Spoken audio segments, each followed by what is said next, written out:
What's going on, everyone? Combo here, and I hope you're enjoying your week so far. I know it's only Tuesday, but hopefully you had a good Monday. So I want to make this video discussing the news that came out for the PlayStation 5 and how Sony is going to approach supporting the DualShock 4 controller when it comes to allowing it on the PS5. And I want to preface this by saying I'm making this video more so as like I just want to discuss it, try to figure out like why should we be okay with this? Why isn't it a problem?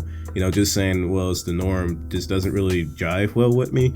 You know, I'll admit, like, younger me, when I wasn't really paying attention to this stuff, I was like, yeah, man, it's whatever, it's new console generation, I'm just taking things and going with the flow. But now I'm just like looking at decisions like this from businesses and what they do, and I'm just like, well, let's talk about it. Let's, maybe if somebody wants to question why these changes are happening, you know, just open up this idea of discussion of things that's happening in the gaming industry. So kind of long-winded on explanation. Just want to say again, I'm not like anti-Sony moving forward and this is the worst thing ever. Like, no, I just want to discuss it and why I personally just don't like the approach that they're taking.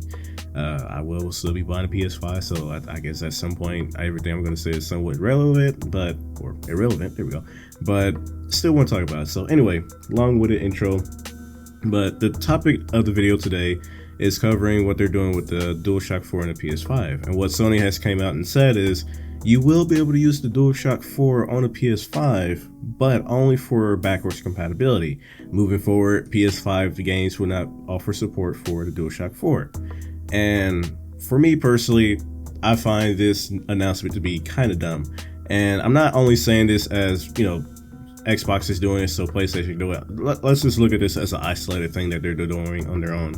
And just like the way they're approaching it just doesn't really make sense to me, in the sense of like, if it's useful for me. I know they're a business and they want to make money, you know, that's what businesses want to do. But when I read this and I see this, I'm just like, this is them trying to make money. There's no valid reason at all.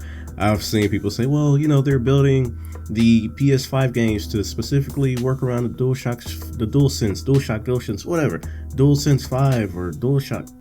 Anyway, but I'm just like, unless the games are specifically built in the sense of mechanics, as we saw with Astrobot and Jeff Keighley blowing into the controller, we see the game basically requiring this new feature on the DualShock 5, DualSense, I'm always going to mess this up. That's the only time I can say, okay, yeah, you got a valid reason. There's no way this game would work on this console because, you know, it's taking advantage of the features in the controller.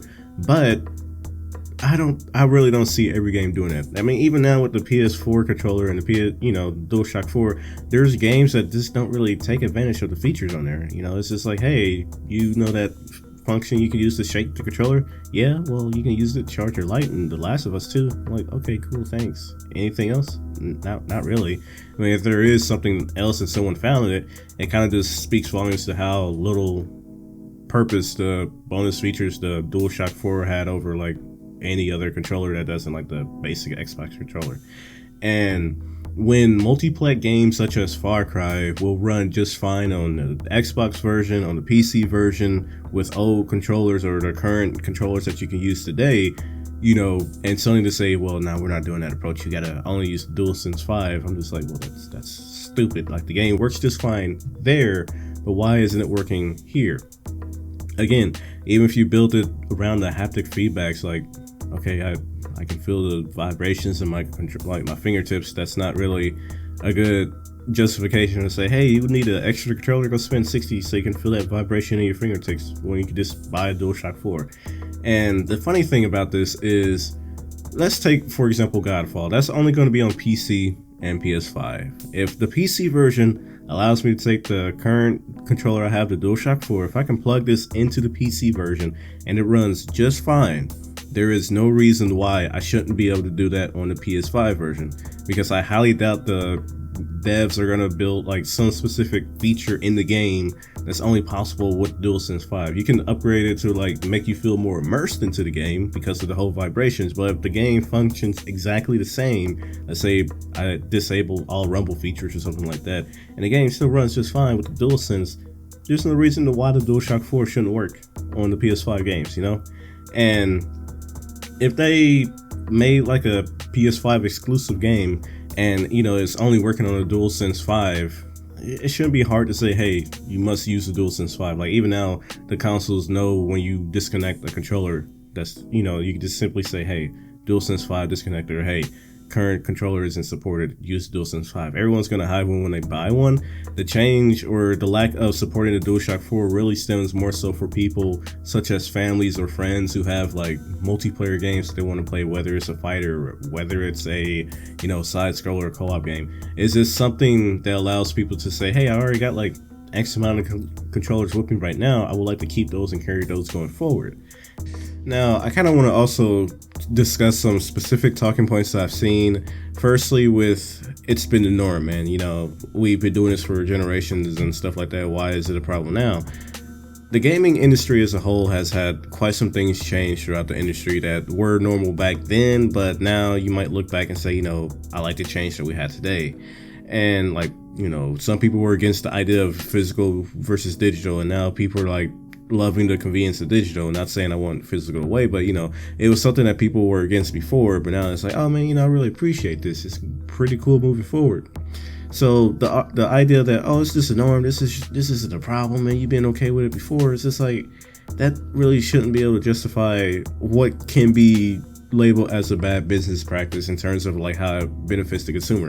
And I really want to emphasize how it's bad is because for the people that bought so many PS4 controllers, whether it's be like the special edition, the Last of Us controller that I've seen people buy during the release of The Last of Us 2, or the back button support that Sony put out, you bought those accessories and now it's like, well, they're not going to work moving forward. And it's also kind of a slap in the face when they say, hey, the steering wheel attachments that you can use, or, the steering wheel controllers and flight sticks that you have, those will work on the PS5 moving forward. It's just like, well, correct me if I'm wrong, and I say this because I haven't used a steering wheel in a while, but the steering wheel replaces the left analog stick, and the pedals replace the triggers. So there's not really much in terms of like the overall function being removed to where you say, well, a steering wheel is okay, but DualSense 4, like, no, DualShock 4, like, no, they work the same. It's just the layout is completely different to make driving more comfortable. And another thing is, and I talked about, Godfall being on PlayStation and PC. If a PS5 exclusive game happens to come to PC after Sony's been hearkening, you need to have the DualSense 5 for PS5 titles, and it works just fine on mouse and keyboard. I'm just like, well, if I can use mouse and keyboard or any controller that's supported on PC, there's really no reason for it not to be supported on the PS5. At that point, if that ever happens, that would be like, in my opinion, one of the biggest slaps in the face. Like, it's okay, again, just to reiterate, it's okay here, but it's not okay there, or I guess vice versa. And that was kind of the main topic of this video. I guess I want to reiterate, like, no, this isn't a call to arms, people boycott PlayStation, they're trying to rip you off. It's just more of like a discussion piece and just getting my thoughts out there on why I think the change that they're doing really isn't that beneficial to me, or honestly anyone. Like, I don't see how it benefits anyone except for Sony's pockets. But I mean, the gaming industry as a whole is filled with a whole bunch of practices that only benefits the customer, or at least the business first and foremost, and maybe it'll benefit the customer in the end in some way or another. I don't really see that here with the DualSense 5. Again, just to reiterate, I highly doubt the developers are going to build like special features only on the PS5 version of multi-plat games just to justify having it only on the DualSense 5. But that's just me in the end. So I'm just kind of here. Don't want to make it a little longer. PlayStation is going to have a state of play this Thursday. They're not going to have any major PS5 news aside from displaying some of the indie games that were at the show. Was it in June even, I believe? So hopefully we'll see Kenna Bridges Spirits. That was really a highlight for me.